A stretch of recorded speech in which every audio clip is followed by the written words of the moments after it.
May I come in, sir? Yes, आइए। Good afternoon, sir. Good afternoon, बैठिए Good बैठिए afternoon. बैठिए बैठिए बैठिए बैठिए। Thank you, sir. आपका नाम दिव्या है? Yes, sir. आपका पहला अटेम्प्ट है? Yes, sir. ग्रेट। तो दिव्या, अपने बारे में कुछ बताइए, ऐसी 5-6 महत्वपूर्ण बातें जिनसे हम आपसे बात कर सके। सर, जैसे कि आपने बताया, मेरा नाम दिव्या है। मैं हरियाणा के महेंद्रगढ़ डिस्ट्रिक्ट से हूँ। ठीक है। मैंने अपनी स्कूलिंग जवाहर नवोदय विद्यालय से की है। उसके बाद मैंने अपनी ग्रेजुएशन अपने डिस्ट्रिक्ट के गवर्नमेंट पीजी कॉलेज से की है और एक सिविल सर्वेंट बनने के क्रम में मेरा पहला प्रयास है। ठीक है। आपके विषय क्या थे ग्रेजुएशन में? Sir, physics, chemistry and maths. और यूपीएससी में क्या विषय लिया आपने? हिंदी लिटरेचर। वो तीनों विषय खराब लगे आपको?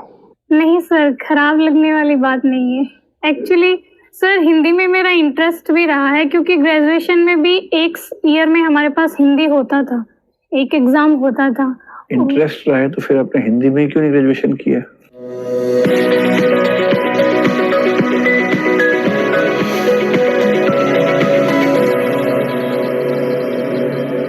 सर, वो 12th के बाद मेरे पास साइंस ही थी, तो उसके बाद।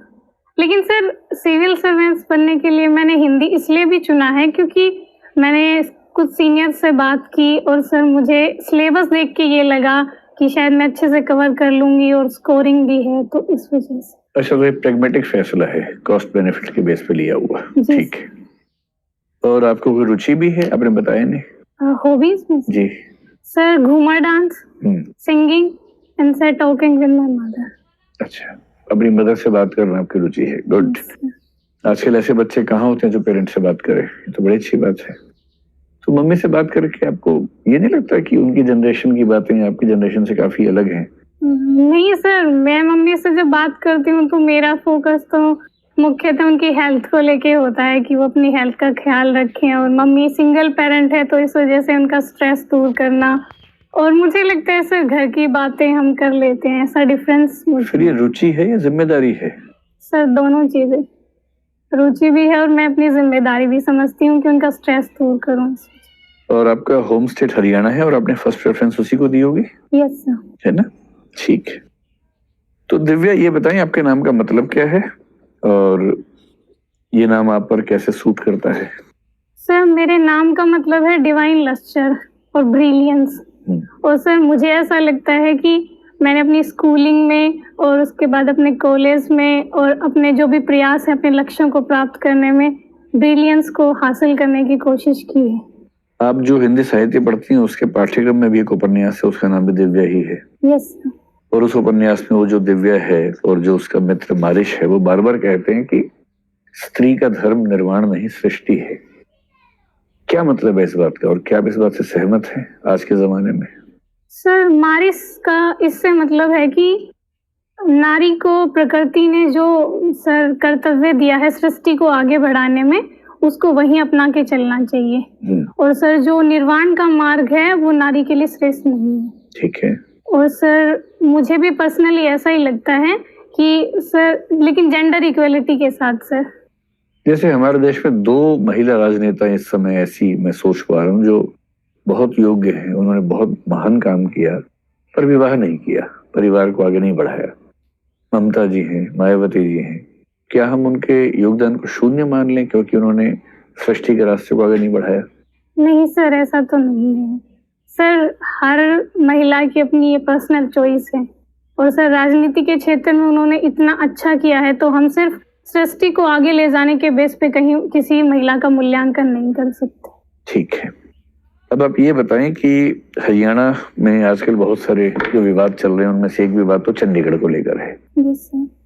तो केंद्र सरकार का ये कहना है कि भाई जब सारी यूटीज में हमारे ऑफिसर्स हैं, जो एजी एमयूटी कैडर के ऑफिसर्स हैं वो हर जगह हैं, दिल्ली में है, मतलब गोवा में जो पहले की यूटी था वहां भी है, लक्षद्वीप में है, अंडमान निकोबार में है, अब जम्मू कश्मीर में भी है, लद्दाख में भी है। तो चंडीगढ़ को अलग से लाट साहब बनने का क्या मतलब है कि उस यूटी में ऑफिसर्स हरियाणा पंजाब कैडर के होंगे? क्यों होंगे? तो केंद्रीय गृह मंत्री कह रहे हैं कि अब से हम चंडीगढ़ में भी एजी एमयूटी कैडर के ऑफिसर नियुक्त करेंगे। पंजाब सरकार इस बात पे भड़की हुई है, हरियाणा सरकार भी उतना नहीं भड़क सकती क्योंकि सरकार उसी पार्टी की है, वो भी नाराज बीच में दिखते हैं। आपकी राय में क्या होना चाहिए? चंडीगढ़ का जो एडमिनिस्ट्रेशन है कैसे चलना चाहिए? सर चंडीगढ़ एक यूटी है, तो ये केंद्र सरकार का दायित्व और उसके जुरिस्डिक्शन में आता है कि अगर वो चाहे तो सर जो आगमुट के कैडर है वो चंडीगढ़ में नियुक्त कर सकती है। लेकिन जिस टाइम समझौता हुआ सर उस टाइम ये डिसाइड हुआ था कि चंडीगढ़ और पंजाब के ऑफिसर्स ही वहाँ काम करेंगे। तो अभी अगर सेंट्रल गवर्नमेंट ये चाहती है कि वहाँ पे आगमुट कैडर के ऑफिसर्स जाएं तो सर ऐसा फैसला लेने में कोई मुझे बुराई नहीं लगती। हाँ, लेकिन आपको नहीं लगता कि फेडरलिज्म का सम्मान करते हुए इसमें राज्यों से भी संवाद होना चाहिए, एक तरफा फैसला नहीं होना चाहिए? हाँ सर, एक तरफ फैसला नहीं होना चाहिए। इसमें सर हरियाणा और पंजाब के राज्यों की भी सहमति ली जा सकती है, क्योंकि एक बार इनसे सहमति लिए बिना 3 बिल पास किए थे, फिर क्या हुआ था फिर देखा ही है 2 साल में।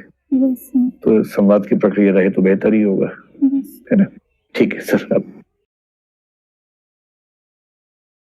दिव्या, आपने अपने डेफ में लिखा है कि आपने नेतृत्व और व्यक्तित्व विकास के कार्यक्रम में भागीदारी की और उसमें पुरस्कार जीता। Leadership and personality development. तो ये बताओ कि नेतृत्व का विकास कैसे किया जा सकता है? 2-3 तरीके बताएं। सर सबसे पहला तो मुझे लगता है जो लीडर होता है उसको अपने जो ग्रुप है उसके बारे में सर अच्छी जानकारी होनी चाहिए कि कैसे पॉलिसीज ले जानी, हमारा लक्ष्य क्या है। सबसे पहला ये है।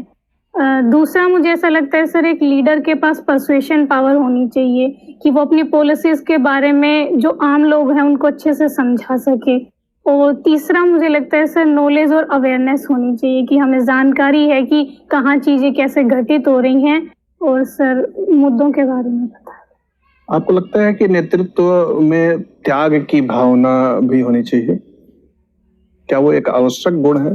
सर नेतृत्व में त्याग की भावना इसलिए होनी चाहिए क्योंकि कई बार सर लीडर्स को ऐसे फैसले लेने पड़ सकते हैं जहां उनके निजी जीवन और प्रोफेशनल जीवन में डायलेमा हो सर।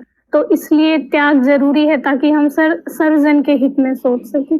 और व्यक्तित्व विकास के लिए क्या क्या करना चाहिए? सर हमें अपनी स्ट्रेंथ्स और वीकनेस पता होनी चाहिए। क्या है आपकी स्ट्रेंथ? 3 स्ट्रेंथ बताइए। सर मेरी सबसे पहली स्ट्रेंथ है मैं हार्ड वर्किंग हूँ। एक सर अपनी स्कूलिंग में, अपने ग्रेजुएशन